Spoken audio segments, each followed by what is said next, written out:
Hello guys! Musta na kayo dyan sa Pinas? So guys, dito sa Hong Kong, ito ang buhay ko tuwing Sunday. So ngayong umaga ay nagpunta ako dito sa Worldwide.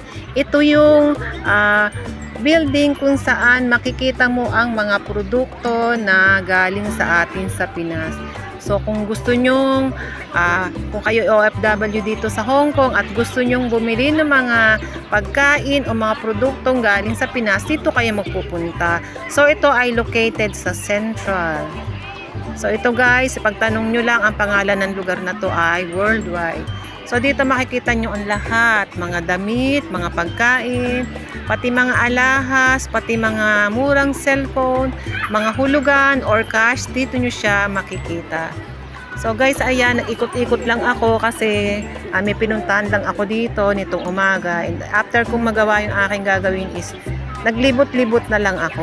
So ito yung mga makikita nyo dyan guys. Mga paninda, mga pagkain. So ikot-ikot lang tayo. Ito yung mga kuhanan ng mga cellphone dito guys.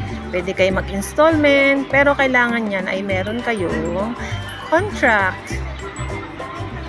So ayan guys, pakita ko sa inyo yung mga sample. Yan yung mga price niya sa baba. Pero kung ano naman yung mga installment basis niyan ay i-explain naman sa inyo. So kailangan pag kumuha ka ng mga hulugan, kailangan meron kang pangbayad. So syempre iba yung halaga ng cash sa installment. Syempre mas mataas yung presyo niya sa normal na price. So ayan guys, isa yung famous tong hotel, isa sa mga famous na installment basis na shop dito sa Hong Kong. Famous to sa mga katulad kong mga OFW. So ayan guys, so lipat naman tayo dito sa kabila.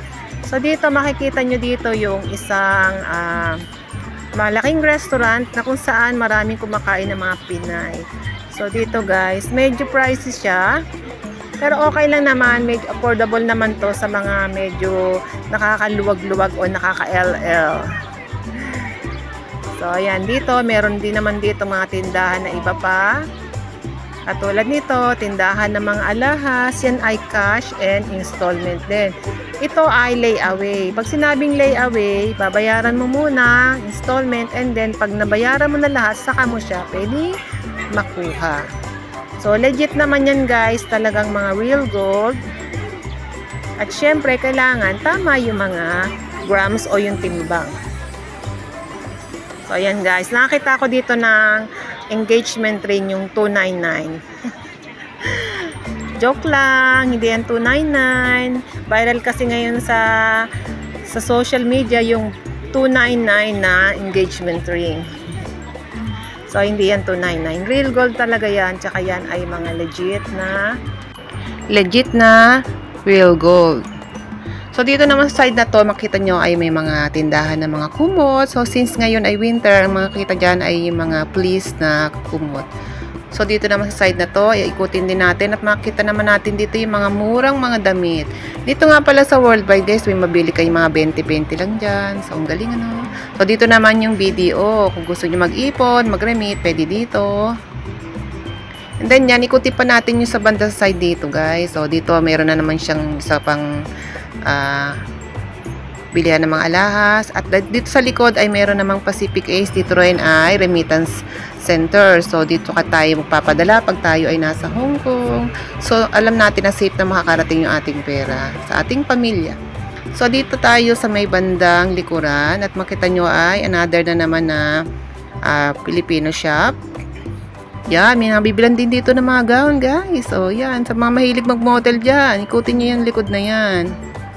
O yan guys, pag talaga napupunta ka dito is mapapabili ka at mapapagastos ka na rin. So syempre meron din dito mga accessories. Tapos dito sa side na to, siguro dito yung ginagawa yung mga pagpapak ng mga pinapadala sa Pinas. Kasi meron ditong packing area, yung pinapadala sa Pinas, pinapakargo. Then, syempre, ikutin din natin to side na dito. Meron pa kasing mga sarado pa kasi masyado pang maga nung umikot ako dito, guys. So, ito naman yung Metrobank. Ayan, ang ating bangko mapagkakatiwalaan. So, pag ikaw OFW, kailangan kahit paano mag-ipon, mag-gastos ng gastos. Ipon din pag may time. So, bababa tayo dito. Sa baba dito, natatanaw ko na dito, meron na namang another remittance. Ayan, sa may baba, makita nyo ay kulay dilaw. So, dyan, marami rin ako nakikitang napila dyan, nagpapadala.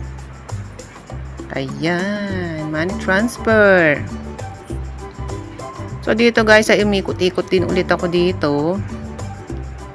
Ayan. At dito na yung sinasabi ko na restaurant. Ayan yung pinaka ground floor niya.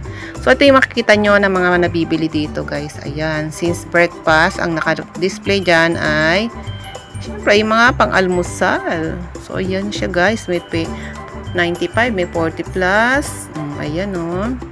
Feeling nyo, nasa Europe kayo kasi parang yung mga style mga kinakain dyan, parang mga mayayamanin. So, hindi pa na-try na kumain dyan, guys, kasi hindi mo na mahilig sa mga ganyang mga pagkain. So, dito, ang gusto ko talaga ay ito. Nakita ko to kanina. So, kanina pa lang nakita ko to, naglalaway na ako. Dahil itong aking masyado tong paborito ko tong banana Q. Sabi ko, babalikan kita after ko matapos yung aking gagawin sa taas. So, ayan na. So, kinakawayan ako ng banana Q. At marami pang mga suman at meron pang mga lutong ulam dyan. Ayun, ang aking isa pang paboritong nilagang saging.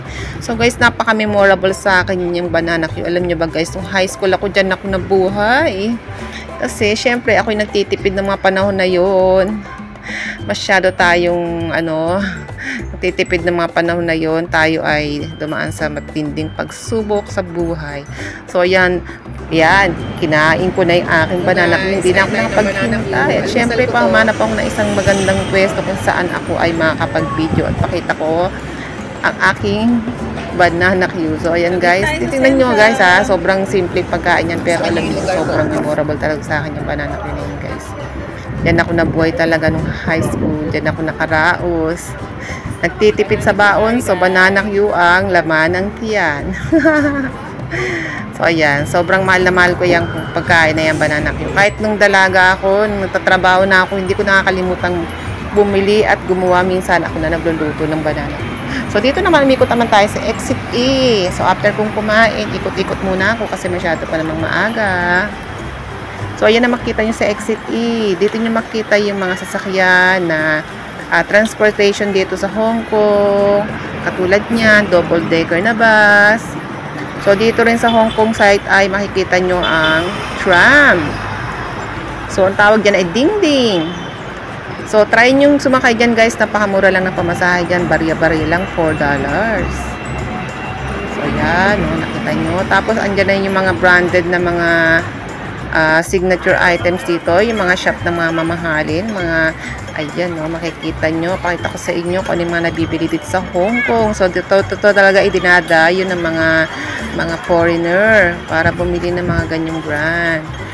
So, yan guys. Ito pa yung sa may Exit F. Ayan, nilibot ko na. At dito naman ay yung isa pang hotel dito sa may bandang Exit F din. At dito naman tayo sa Exit K. Makita nyo ang Chanel. So, ayan guys. Lapitan yan. Hanggang lapit lang tayo. Hanggang tingin-tingin lang tayo. So, ayan guys. Ang gaganda, no? Pakita ko lang sa inyo yung mga shop na yan. Ayan. So, hindi ako napasok dyan. Hanggang labas lang ako. O, sige. Dito. Punta naman tayo sa may Exit K. So, dito yung Blackman. So, makita nyo dito. Meron ditong mga Pinay na nagwo-worship. So, thank you Lord sa lahat ng mga blessings sa araw na to. At tayo ay nagpapasalamat sa lahat ng mga pagpapalang na-receive natin. So, ayun lang guys. Ingat lagi. Bye-bye. Salamat sa panonood. Please subscribe. Please like, share, and hit the notification bell.